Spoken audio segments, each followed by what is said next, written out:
Have you ever wondered what really happens when a legend refuses to stay dead? What if the world believed a hero's story was over, the final chapter closed? The armor hung in silence, only for that same hero to step back into existence at the very moment humanity needed him the most? And what if his return wasn't a triumphant march, but a fracture in the very fabric of fate itself? Imagine hearing a whisper ripple across the world. Iron Man is back. Imagine the questions. The fear, the hope, the disbelief. And imagine the first person to hear that whisper isn't a friend or an ally, or even someone who mourned him, but the man who had been waiting for this moment.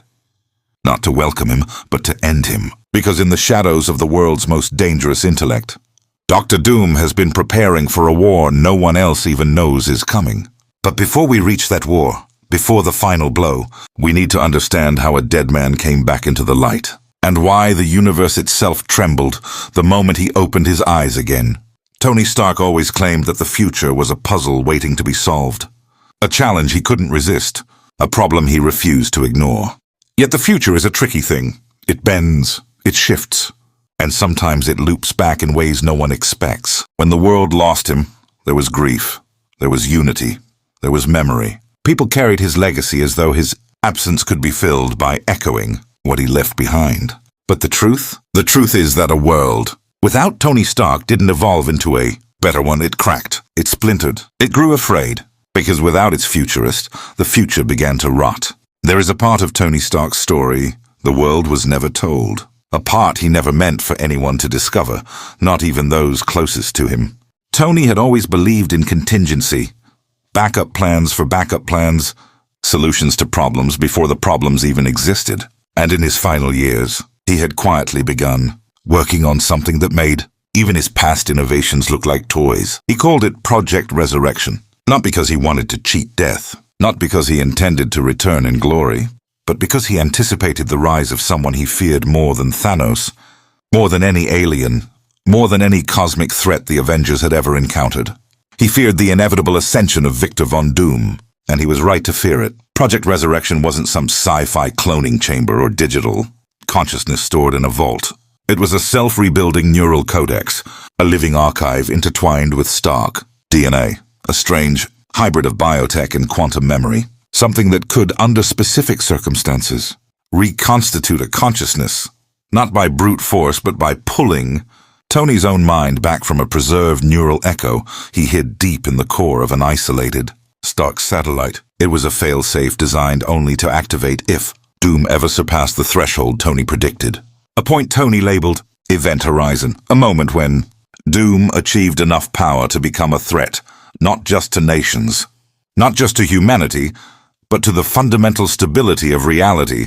For years, Event Horizon never triggered, until it did, and when it triggered, the entire world felt it without understanding it. A subtle disruption, a strange shift, a sense of pressure in the air, like everything was being pulled toward a future no one wanted. The first whisper that Iron Man had returned wasn't spoken by a human. It came from an old Stark drone drifting through deep orbit, suddenly reactivating with a pulse of red-gold light. Its sudden burst of energy knocked out half a dozen smaller satellites and sent a ripple of static across global communication networks. That was the first spark, the first sign that something impossible had just happened. Far away, in a quiet corner of Latveria, Dr. Doom felt the shift before anyone else. Not heard, not seen, felt, like a finger tracing the back of his mind. He lifted his mask just slightly, acknowledging a sensation he had dreaded and anticipated in equal measure. A return of a rival he considered both an annoyance and a necessity. Doom never feared Tony Stark, but he respected him, and that respect manifested now as a calculated irritation. Tony's death had been an end, a fixed point, a closure that removed one of the few variables Doom could not fully predict. But now that closure was undone, the dead futurist was back, and Doom could practically taste the narrative imbalance it would create. Meanwhile, somewhere completely off Earth, Tony Stark's eyelids flickered open inside a medical pod he had never seen before. The air smelled sterile, almost too clean, and the lights around him glowed with a faint golden pulse. He felt weightless for a moment, his thoughts slow. Like waking from a dream he couldn't remember but somehow emotionally understood. He tried to speak, but his voice cracked. The pod opened with a soft hiss, and Tony fell forward, catching himself on trembling hands. His first words were not heroic or witty or profound. They weren't even confident. They were the quiet mutter of a man who had died once and wasn't sure if this was heaven, hell, or something in between. What did I do? There are moments when Tony Stark is confused, but even in confusion, he analyzes. He deduces, he observes. As he sat there on the metallic floor, he realized he wasn't on Earth. The gravity was too light, the vibrations too distant, and hovering in front of him was a tiny arc reactor, no larger than a coin, pulsing softly like a heartbeat. His heartbeat. He reached for it instinctively, and with that touch the memories hit him. Not all at once, not as a flood, but as threads. Fragments of his old life woven together with something new.